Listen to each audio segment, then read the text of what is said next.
Old-timey baseball, a lot of fans will be thinking that it was in the good old days that this is better and all that. And you got your purists and you got your groups that like certain types of baseball. You got your fans, of course, of the 2020s baseball with the extra innings ghost runner rule and the fast pitch count, the pitch clock, and all that. You got yourself fans who like the 2000s when baseball was just going through the 21st century and see what type of jerseys and what type of players would come out and see what type of offense it has it. You also got fans of the 1990s who liked the home runs and the spiked offense through steroids and juiced baseballs in the mid 90s. You got fans that loved the 70s and 80s for the purity and all that. And then, of course, you got fans that liked the old time league that had you win in the American League, you win the National League. That's all the postseason spots you get. You only get two postseason spots, and that makes the World Series very, very watchable.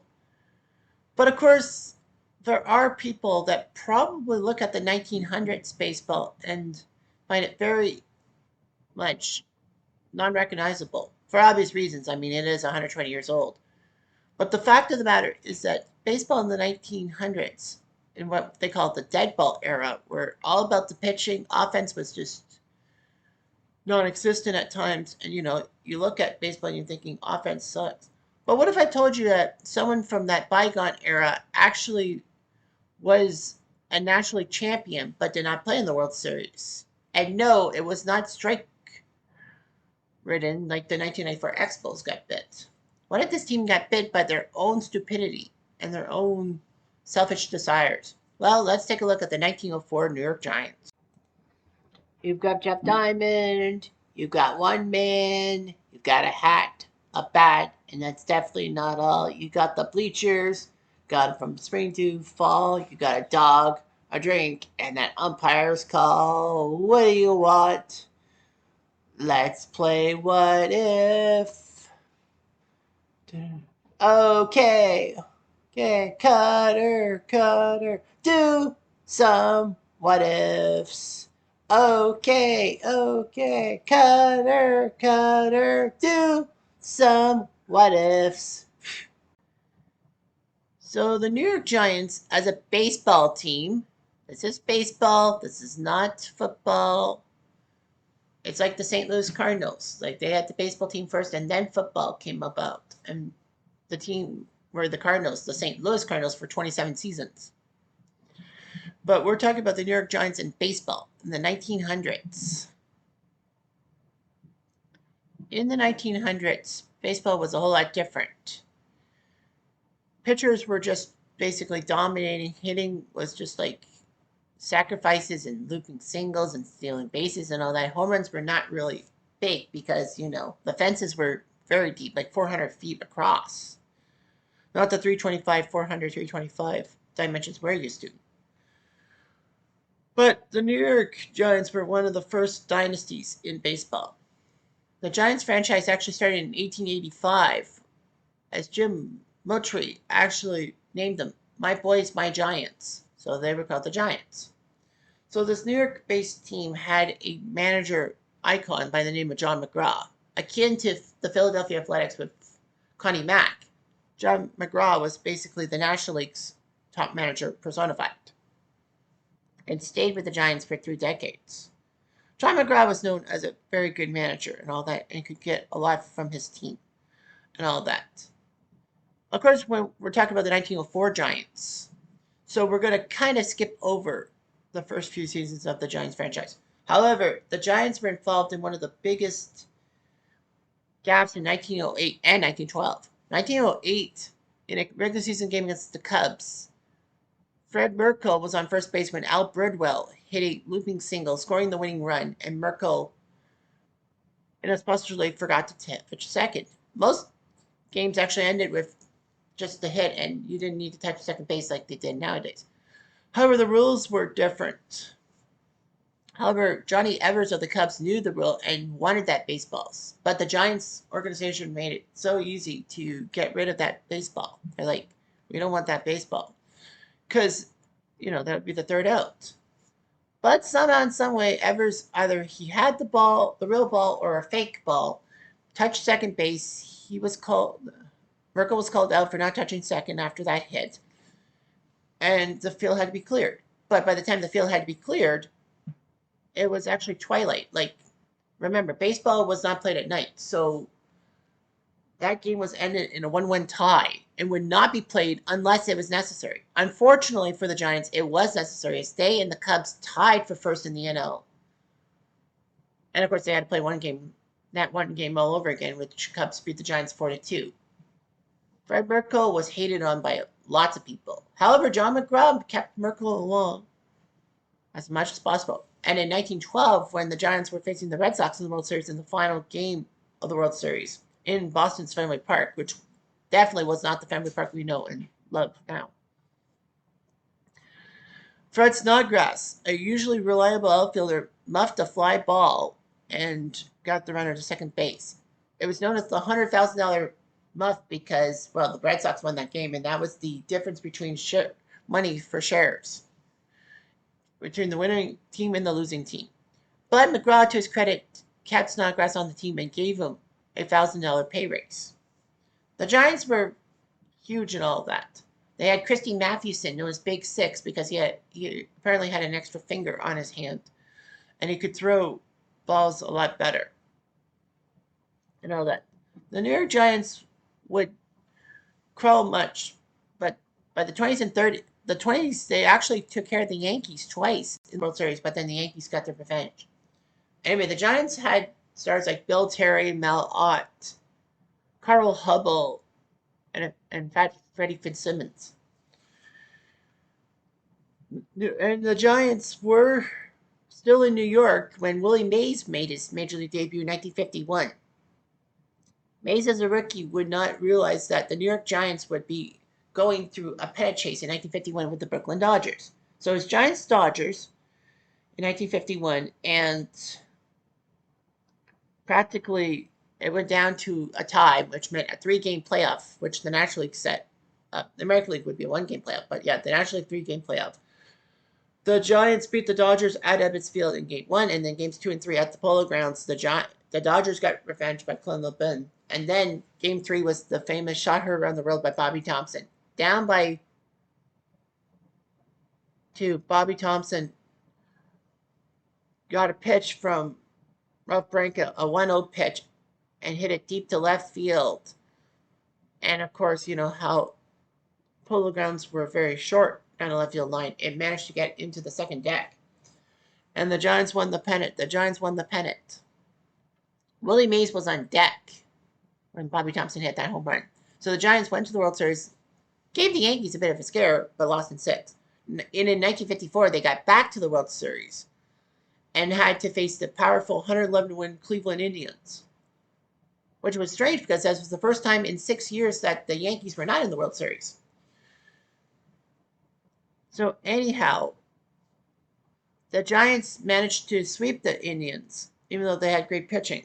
The Giants used Dusty Rhodes, not that Dusty Rhodes, the baseball player Dusty Rhodes, with a 3-run pinch hit home run in Game 1. And, of course, Willie Mays making the catch, in which he made the over-the-shoulder catch in center field, as spacious as it was. It was lucky it was spacious. In a normal ballpark, that would have been a massive 450-foot home run to center field.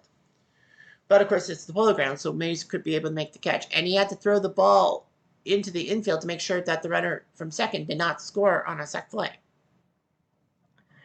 So, anyhow, that's what happened.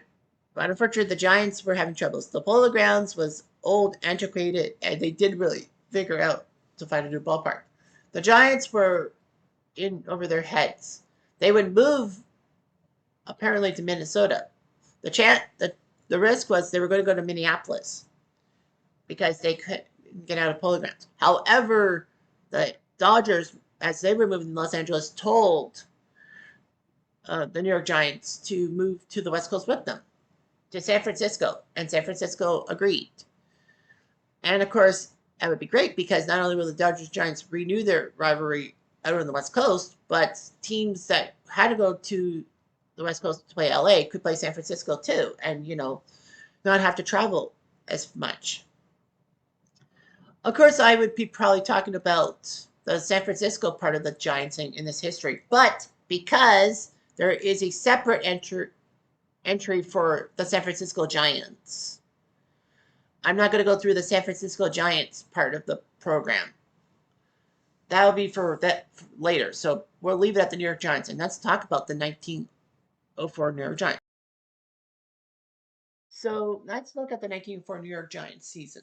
This was the 22nd season in franchise history. Of course, this team started in 1883 before the modern major leagues. They led the National League in runs scored and fewest runs allowed. So basically, the run differential was the huge one. They won 106 games and the pennant. Now, of course, back in those days, they only played 154 games. So you add the Giants probably would have won 111 by my guess. Anyway, the first Modern World Series was played the previous year, but John McGraw and John Brush would refuse to play Boston in the World Series. They would change their position the following year. More on that in a sec. But as a regular season, the Giants actually had little offensive firepower in this pitching dominated era, kind of like I said in the intro, but scored using a balanced lineup and a lot of small ball tactics employed by John McGraw in his playing days when he played for Baltimore in the 1890s. But of course, those Orioles were known as cheats because they would hide balls in long grass, wet the infield so that they can slow down speedsters, and put their fingers through opposing batters' bell loops.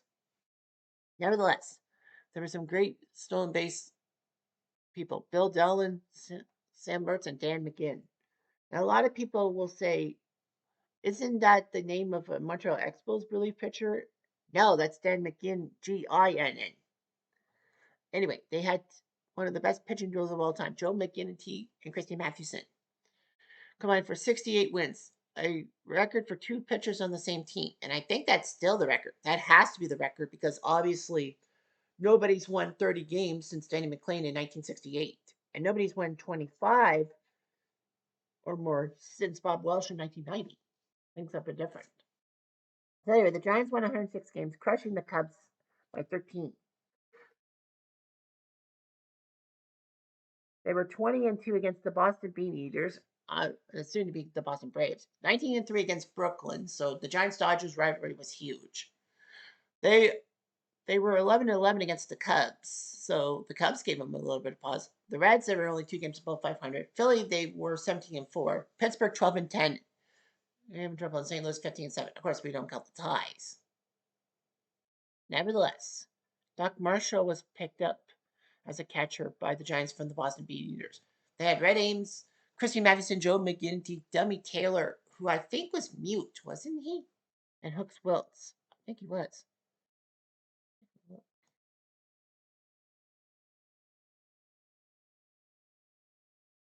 Yep, he was the only successful deaf pitcher in Major League Baseball and was regarded as a role model here for hearing impaired Americans in the 20th century.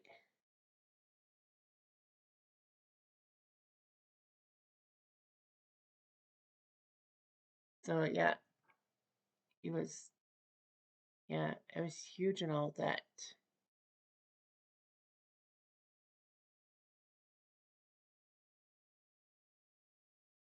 Deaf and Dumb Institute. Of course, things were a lot different back in the 1900s about people with disabilities.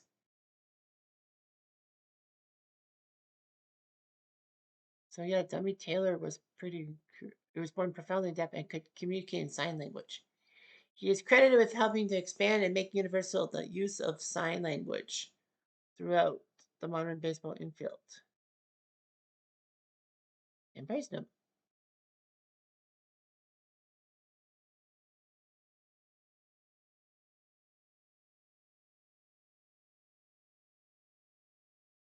So yeah, that was amazing about Dummy Taylor. Or mute. Not mute, sorry, deaf.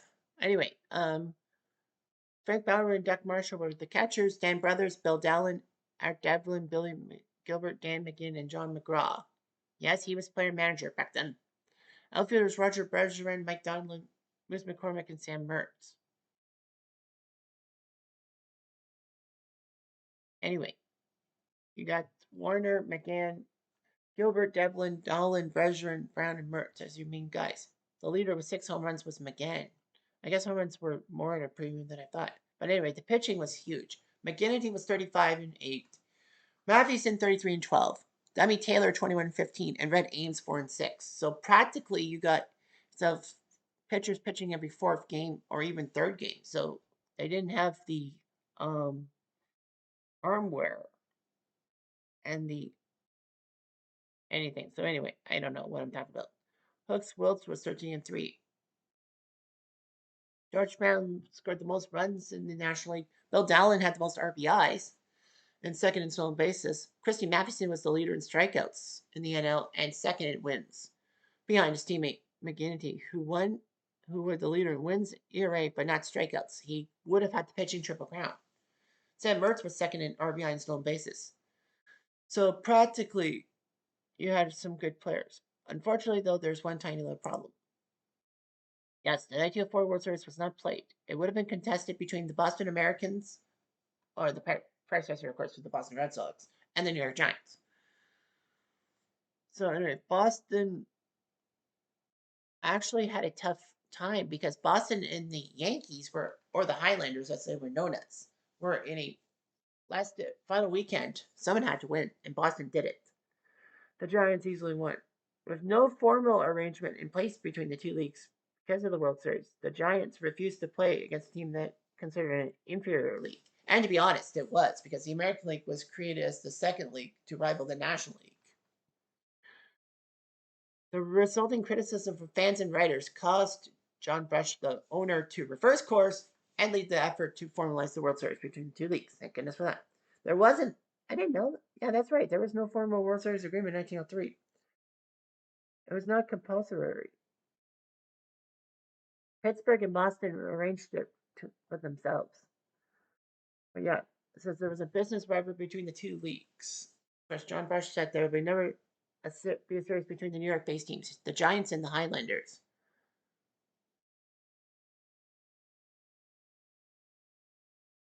So anyway, the club stuck to their plan, even though the Giants won. They refused to play any AL club in the proposed exhibition series, as they considered it. I mean, I understand that. I actually read something that the Giants refused to play the Highlanders / Yankees, and then they actually were told, hey, Boston won the American League, not New York. We're still not going to play them. Nevertheless, the AL race went down to the wire.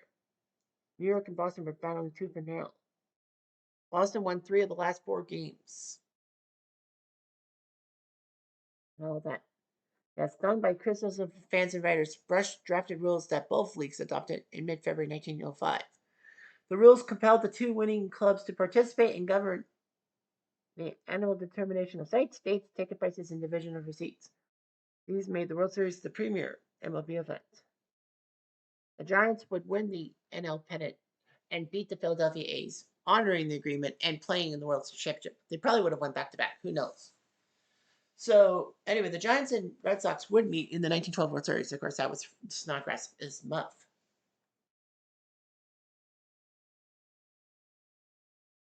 The series have been played every year since except 1994, of course, because of the players' strike. But yeah, that's a weird thing and all that. So yeah, the Giants would beat the A's. Of course, a lot of people said it was tainted because the Philly A's did not have Rube Waddell on their pitcher. He was left-handed. He was a fantastic pitcher.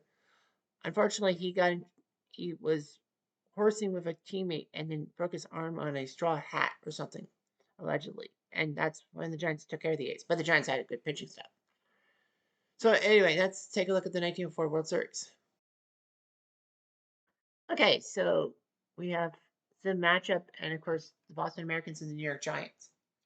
Now we can actually do carte blanche in a sense, because the 1904 World Series was not played. Of course, so there's no real life like pitching matchups and all that. So Cy Young would have went up against Christy Mathewson, two of the legends. Yeah, Jimmy Collins, Chick Stahl, Buck Freeman, Freddie Perrin, Kip Selbach, Hope Ferris, Kenny LaChance, and Luke Krieger. Your main guys for the Americans. For the Giants, Bill Dallin, Art Devlin, Roger Bergeron, Dan McGinn, Sam Mertz, George Brown, Frank Bauerman, and Billy Gilbert. So let's play. Game 1 sees the Americans win 4-1. George Brown does get a single to score Mertz in the bottom of the second, but Freddie Perrin singles to score Chick Stahl. Perrin was one of the best hitters in the 1903 World Series. Hope Ferris hit a double to score Perrin 2-1. Selbach hit a double to score Perrin to make it 3-1 in the sixth, and in the ninth, there's a ground ball out. Cy Young throws a complete game victory, and Christy Mathewson throws a complete game victory. 109 pitches.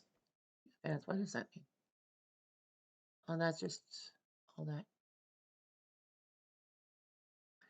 Never mind. So yeah, it's a 1-run for the Giants. Parrott, Seaback, Ferris, and Krieger, all with RBIs. Cy Young being the hero, 102 pitches. Game 2 would see Bill Dineen take on Joe McGinnity. And Game 2 sees the Giants win 4-0 on a shutout by McGinnity.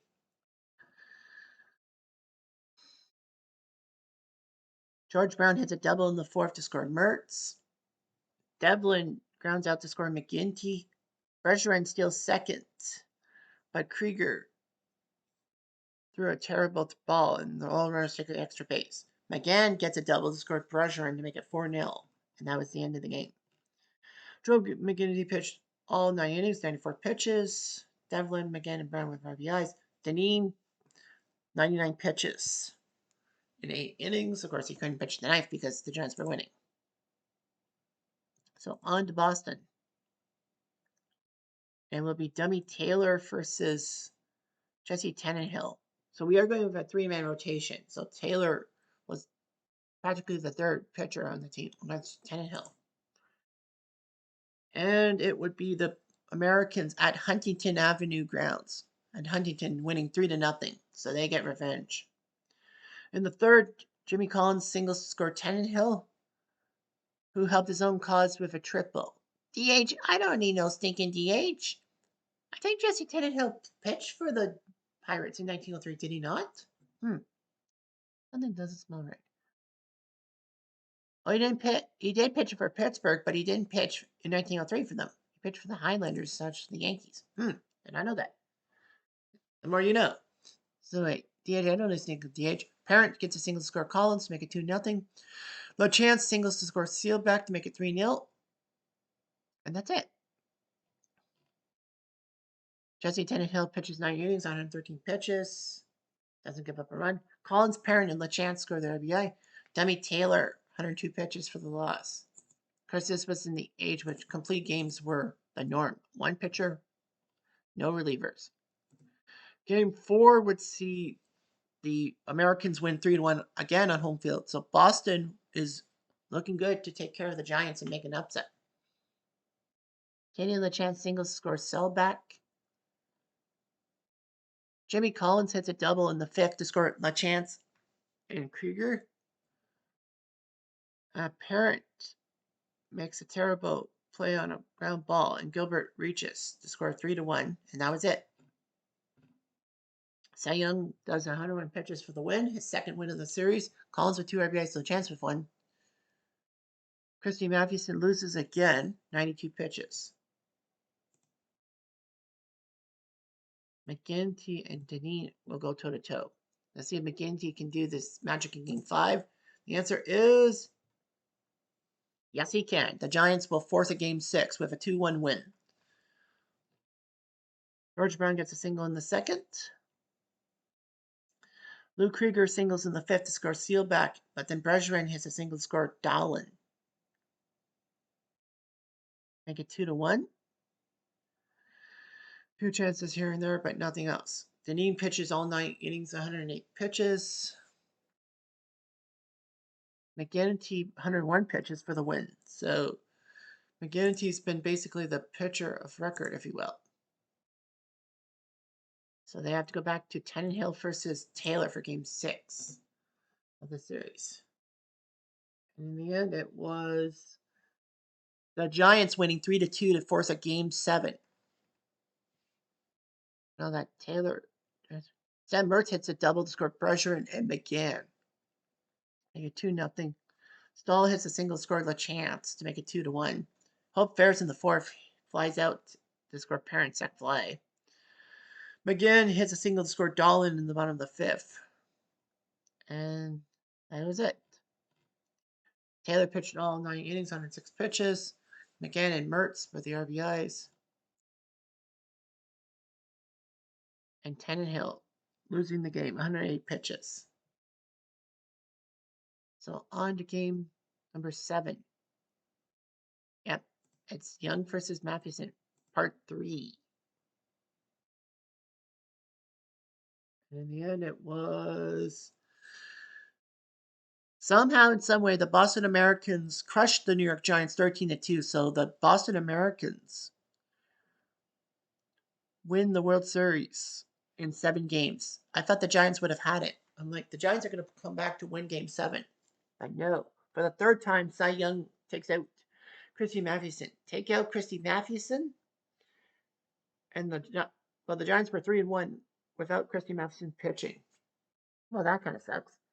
In the 2nd inning, Hope Ferris hits a single to score Franny Parent, and then Luke Krieger scores a single for Seelbach, 2-0, and then Buck Freeman doubles to score Stahl.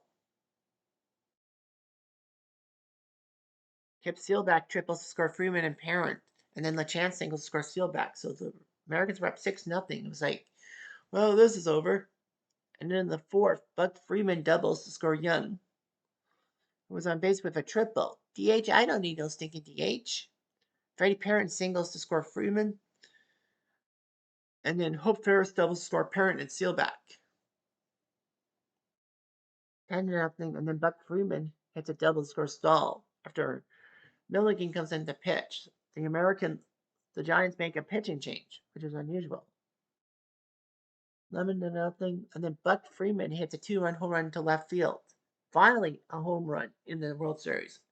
It was 13-0 until the bottom of the 9th. Dunn came in to pinch hit for Ames. Hits a single. Dolan singles. Devlin strikes out. Bergeron hits a double. Scored Dunn and Dolan. But McGinn and Mertz are out. And the Boston Americans would have won the World Series in 7 games. The Giants would have been basically done for. Mathewson pitches 5 innings, sucks. Milligan and Ames did their job. But yeah, Mathewson couldn't do a thing about it. Cy Young was just Cy freaking Young. Pitched all the games, gave up the 2 runs. Buck Freeman scoring 5 RBIs, Hope Ferris 3. So Boston looking pretty decent. And the New York Giants, well, maybe they had a point with their bravado. Maybe they didn't want to lose and they needed to save face. They would have saved face in a sense. So there. Anyhow, I'm Jeff. I'm going to do